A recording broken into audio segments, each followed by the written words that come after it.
Quem fala é o Tarcísio, e como vocês podem ver aqui embaixo, tentando dar algumas dicas sobre essa pergunta: quantos personagens, jogadores eu devo usar na minha aventura solo? Bom, essa é uma resposta que ela não tem uma versão definitiva, ou melhor ainda, é uma pergunta que não tem uma resposta definitiva. O que eu vou fazer aqui é indicar alguns pontos que é interessante levar em consideração para quando você vai decidir, porque o número de personagens vai determinar bastante o andar da aventura. Bom, gente, então, para a gente poder tomar uma decisão interessante sobre quantos personagens construir e jogar, a gente tem que levar em consideração 4 fatores, né? O primeiro é a dificuldade da aventura. Quanto mais personagens você criar e jogar, geralmente mais fácil será a aventura. É muito mais fácil você construir, você concluir uma aventura épica com 5 personagens do que com um apenas. Então esse é o primeiro ponto que a gente já vai discutir. O segundo é a parte da interação. O quanto de interação entre os personagens você quer? O quanto de roleplay você quer simular entre os personagens? Essa seria a segunda. A terceira seria a questão de tempo, né? Quanto tempo você tem para se entreter nessa aventura? Quanto tempo você vai despender? Porque quanto mais personagens, mais tempo a aventura vai durar, porque você vai ter que tomar decisões por 4 pessoas. Mesmo que você tente tomar sempre junto, sempre vai demorar um pouco mais que se fosse 1 ou 2. E por fim, né, a questão dos inimigos, a questão do balanceamento, né? Com um personagem, você não pode colocar logo de cara um dragão nível 7 para ter necessariamente um combate. Ou você pode, desde que você crie outras alternativas. Mas com 4 personagens vai ser mais fácil. Ou não. É mais fácil um personagem se esconder de um dragão, por exemplo, o Bilbo se escondendo do Smaug, do que se fosse todos os anões ali. Então tem vários fatores, né? Então vamos analisar aqui por cima cada um deles, né? O primeiro, a dificuldade, né?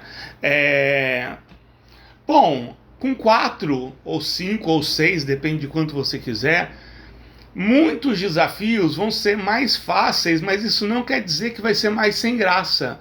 Na verdade, começa a encarar os desafios não como facilidades, mas como possibilidades. Então sempre pensa que o mesmo desafio em um personagem ou em vários personagens, ele não muda tanto a dificuldade, porque você pode estender a dificuldade.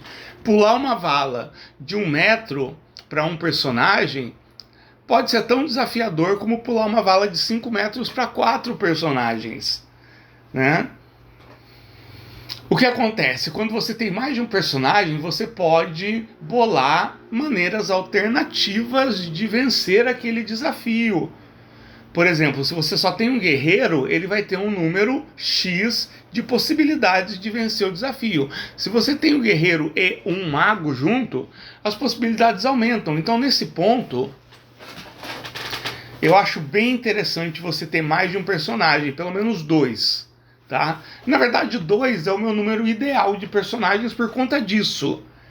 Porque você passa a ter mais possibilidades de resolução.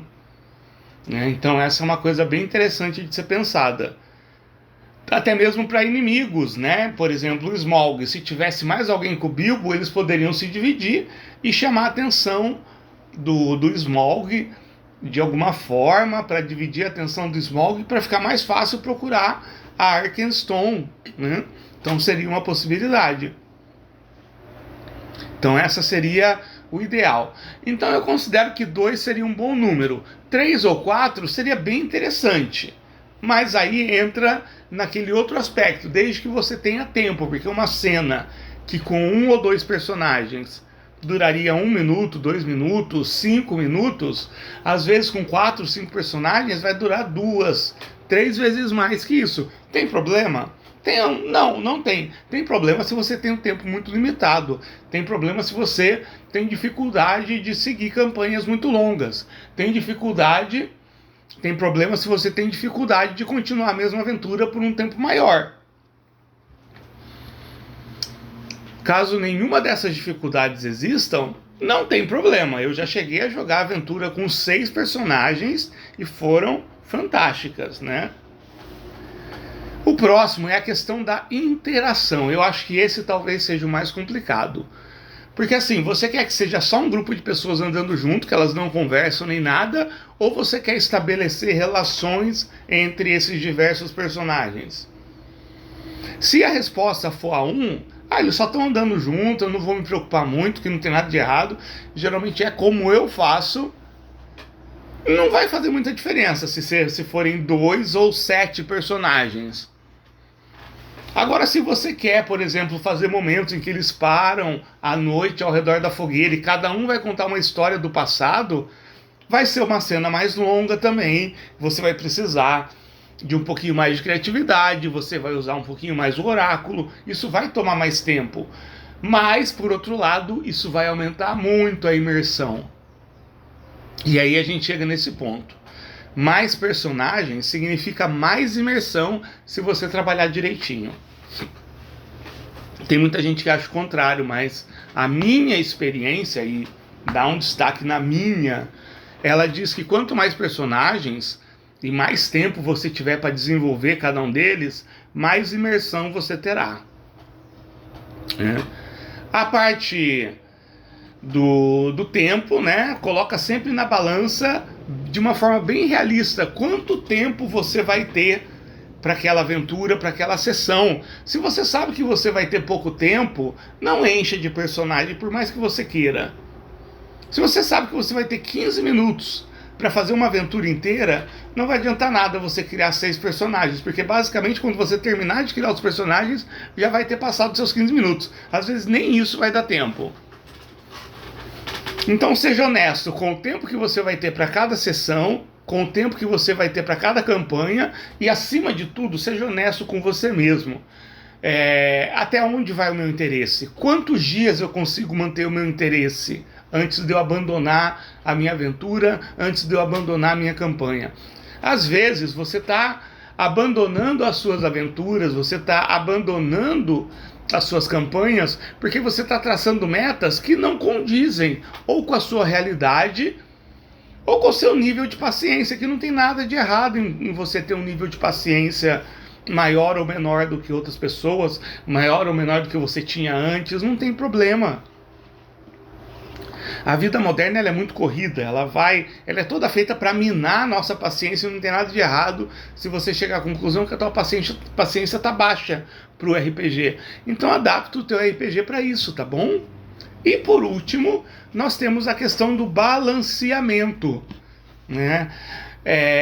Eu acho que o ideal é você começar a trabalhar essa questão de múltiplos personagens com sistemas que você conhece bem. Por exemplo, Might Blade, um sistema que eu conheço muito bem. Eu sei exatamente quais monstros, quais criaturas um único personagem conseguiria enfrentar e quais não.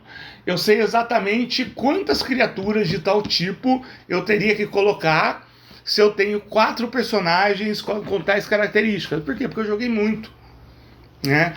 Por exemplo, tem uma dica nos sistemas D20 que faça com que a soma dos dados de vida do personagem seja parecido com as somas, aliás, com os hit points do personagem, seja de alguma forma parecida com a soma dos dados de vida dos monstros, né? Em quantidade de dados. Então seria essas coisas. Pesquisa balanceamento do teu sistema favorito. É D&D? Gente, tem 1 zilhão de matérias em português, em inglês e em espanhol falando sobre como balancear encontros.